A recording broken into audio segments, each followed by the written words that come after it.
I would like to say hello to all the members of the panel. My name is Kirsty Brown, and I am a representative of the National Association of Social Workers. I would like to thank you all for your time and allowing me to testify on this issue. I will be discussing child trafficking as a worldwide problem, and I've researched this for about 3 years now, and I do feel that I have adequate knowledge on the subject. My goal is to get the H.R. 2624 bill passed. The bill is also known as the Child Trafficking Victims Protection Act. The bill focuses on child trafficking as the worldwide problem it is, along with working on some of the small issues staff and the children may face, such as communication, privacy, and victimization. So, child trafficking is a form of slavery that exploits children. Child trafficking is the act of recruitment, harboring, transportation, providing or obtaining a person by means of force or fraud for the purpose of commercial sex acts or labor. Child trafficking continues to be the second largest criminal industry in the world, with over 800,000 children forced into this lifestyle each year. Oftentimes, children are kidnapped or taken off the streets and then forced to go to another country. This way, the children seem more exotic and are more likely to sell and make more money.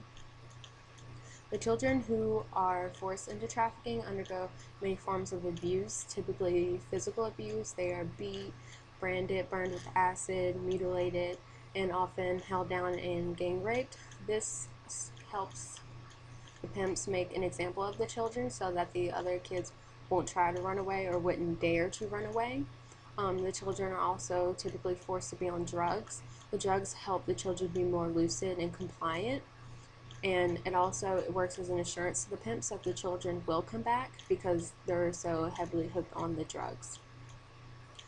They also undergo many forms of psychological trauma. Oftentimes, the pimp will befriend the child, make it seem like they're a father or brother figure, only just to turn around and force them into this lifestyle.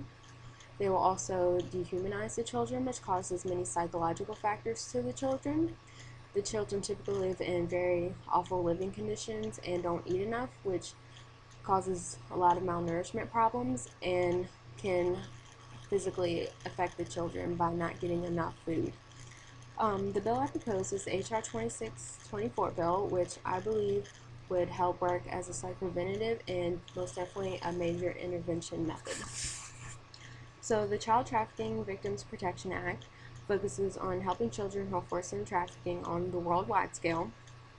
It focuses on three main points, which is the staffing, rights, and care of the children.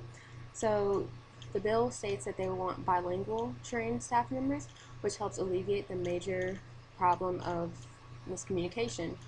Typically, when the children are kidnapped and forced into another state or another country, they often face major communication problems, and that can make it difficult if they are taken off the streets because there is no communication.